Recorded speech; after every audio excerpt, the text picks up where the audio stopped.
So sketch below is the graph of h of x, and then they say we have a and b, which are the x and the y-intercept of h. And then they say we should write down the equations of the asymptotes. Okay? Now, before we can write down the equations of the asymptote, we need to put this thing here in a standard form. Like, it's not in the form that we're used to. Okay? Now, the form that we're used to today, it says which y is going to be equal to a all over x minus x plus p, okay? Plus q. So q needs to be this side. Okay? Now, if you check here, we have a value here. And then we want to make sure that this thing looks like this one here again. Now, we are not transposing. We are simply going to rearrange this thing such that it looks like that one. So if we do that, then what are we going to have? We're going to have something that looks like this. We're going to have h of x, which is going to be given as, we're going to start with the fraction again. Now, let's check the fraction. Is it positive or negative? So we're going to have minus 1 all over x minus 2. Again. And then what else do you have? You have 1 again. If you have 1 here, is it positive or negative, the 1? It's going to be positive. Then you say you have plus 1. Then now it's in this form. It's in this form that we are used to. Okay? Then they say determine the equations of the asymptote. There are two. It's a hyperbolic function. We're going to have x minus 2, which is 0. And then it says x is going to be 2. Okay? And then we also have q. What is the value of q here? And then we say which 1 is going to be equal to our 2. Then it's 1, it's 2 for this. Next, they say calculate the coordinates of A and B. Let's come and check here. We'll come and highlight A here. What is happening in A here?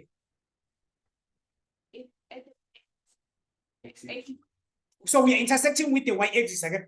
So our graph is intersecting with the y-axis. And then here, we know something about x. What can you say about x here? It's 0. So it means we are looking for the y-intercept.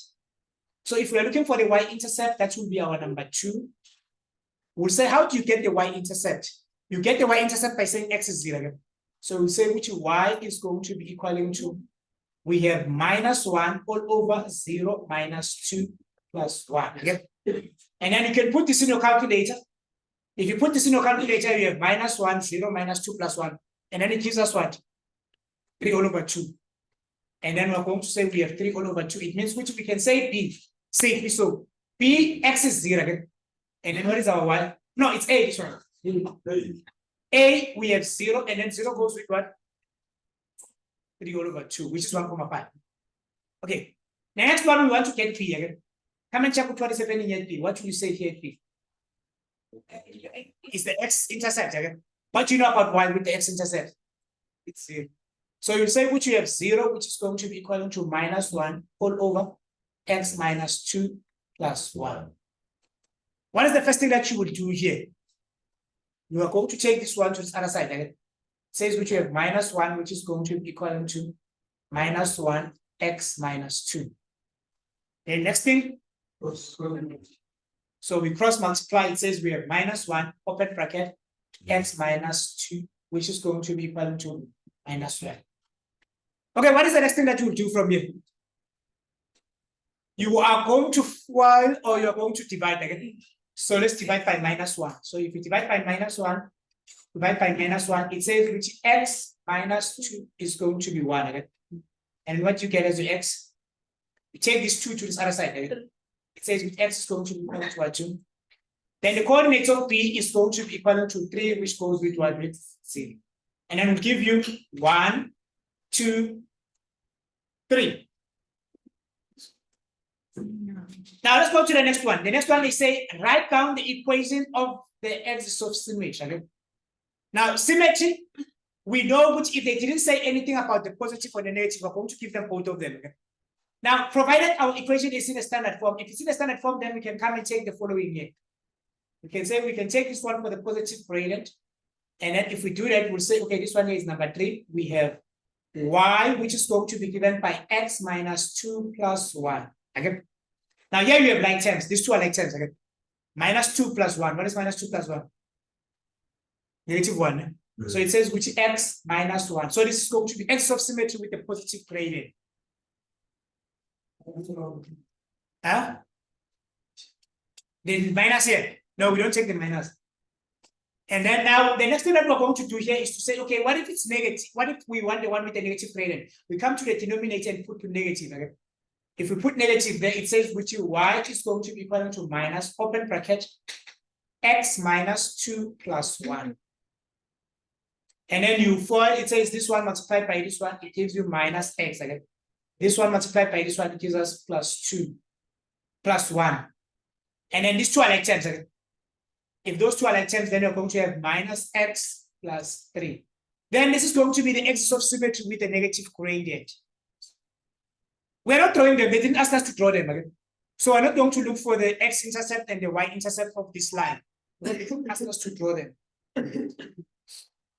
Okay, last but not least, we want to get what we call the range. Range represents the possible y values. And then domain represents the possible x values. Now, how do we get the domain and the range? Our graphs can be anything except, I'm going to give you the domain and then I'll ask you to give me the range. I'll show you an example with the domain and then I'll ask you to give me the range. So our x values here, in graph is going to be possible for all values of x, except one of them. So we can write it this way. If they ask me which one was the domain, let's say they ask me what was the domain. I'll say with the domain x is an element of all the real numbers, but x cannot be whatever the vertical line is. So come and check here what is the vertical line. The vertical line says which x is 2. So x is going to be an element of all real numbers, but x cannot be 2. X is an element of all real numbers, but x cannot be what? Be 2. So based on what I just said here, what is going to be your range here? If they ask you what your range on number 4, what should you say?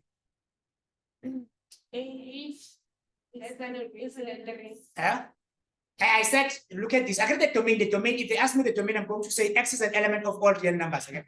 But x cannot be whatever the vertical line is. I get x is equal to 2. It means which x cannot be 2. When you say x is 2, it means which x cannot be 2. So we want to do that for y. Range is y. So we have the domain, which is x again. So now we want to do it for y now. What are you going to say for y? So y should be everything again. So y is going to be an element of all the real numbers. But now there's something that y cannot be. There's something that y cannot be. What is y? Y cannot be what? It cannot be the horizontal line again. So y cannot be 1. And then we have the following as an activity. So we are going to do the following as an activity. And then on your activity here, you come and put number 6. Number 6 is going to be saying write down the domain and the range of f of x.